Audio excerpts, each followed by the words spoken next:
In a dramatic and historic turn of events in Johannesburg's political landscape, Gayton McKenzie's Patriotic Alliance, PA, has captured a ward in Soweto, a traditional African National Congress, ANC, stronghold, marking a milestone victory that signals a profound shift in South Africa's political dynamics. The by-election results have sent shockwaves across the political spectrum, highlighting voter dissatisfaction with established parties and the rising influence of smaller, populist parties. This landmark victory came in Ward 29, which includes communities such as Diepkloof and Norgesig. Historically, this ward has been a reliable ANC bastion, consistently delivering high margins of support to the party.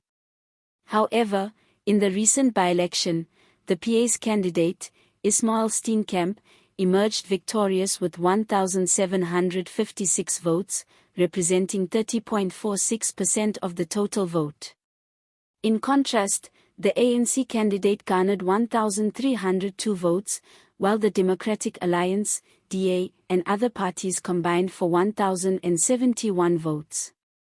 Analysts have pointed to Norgesig, a predominantly Afrikaans-speaking area, as a decisive factor, with roughly 70% of the PA's total votes coming from a single voting station at Norgesig Primary School, ewn.co.za.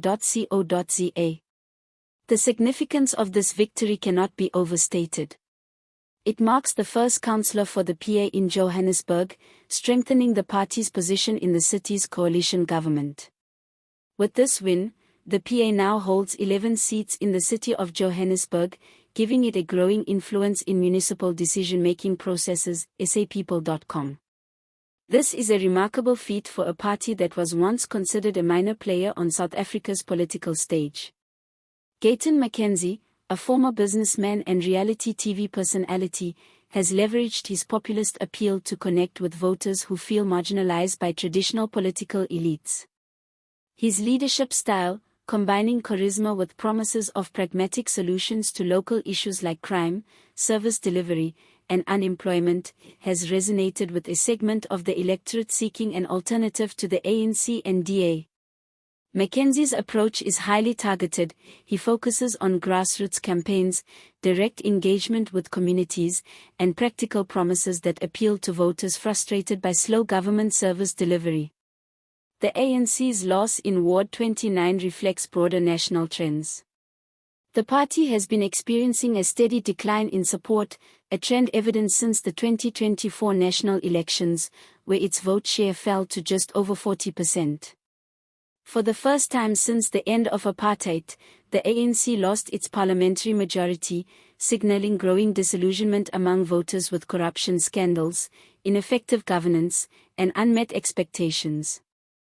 This loss in Soweto, one of the country's most politically symbolic urban centers, underscores the ANC's vulnerability even in areas previously considered impregnable.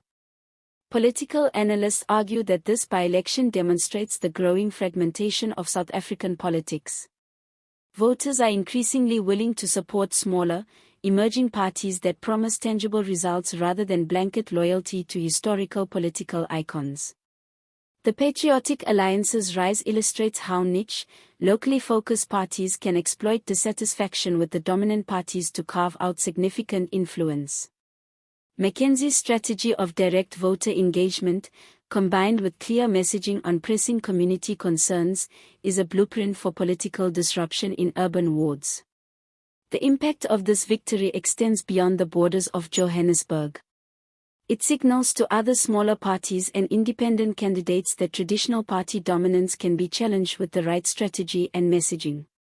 It also serves as a warning to the ANC: neglect grassroots issues at your peril. Communities like those in Ward 29 are increasingly holding politicians accountable, and the electorate is no longer hesitant to shift allegiances when their expectations are unmet. Furthermore, this by-election outcome could have ripple effects for coalition politics in South Africa. With municipalities often governed by coalitions due to the proportional representation system, the PA's growing seat count enhances its bargaining power.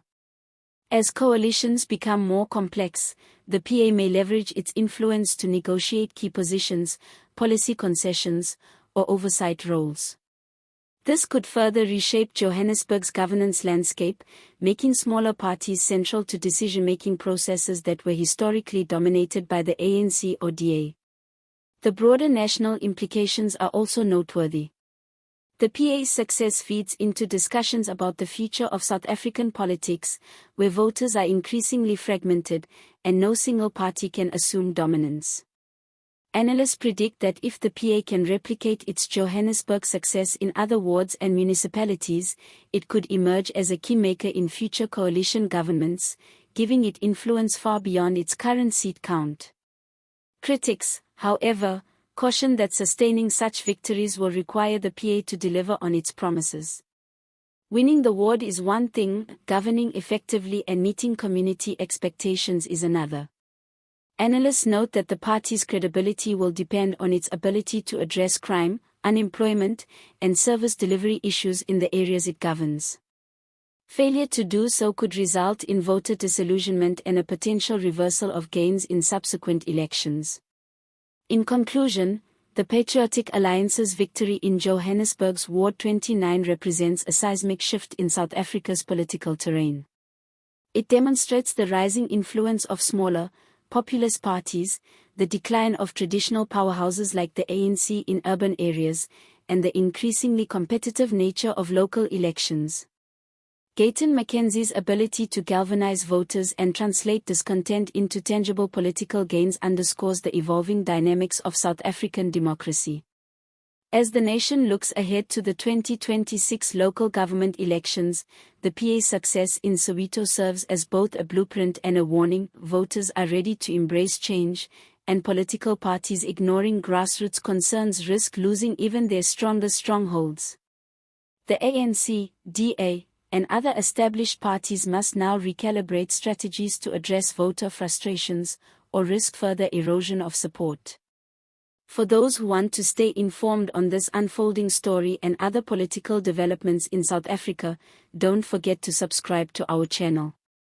Hit the notification bell to get timely updates, in-depth analysis, and expert commentary on the shifting political landscape as smaller parties like the Patriotic Alliance continue to challenge the status quo. South Africa's political future is evolving before our eyes, and this is a story you won't want to miss.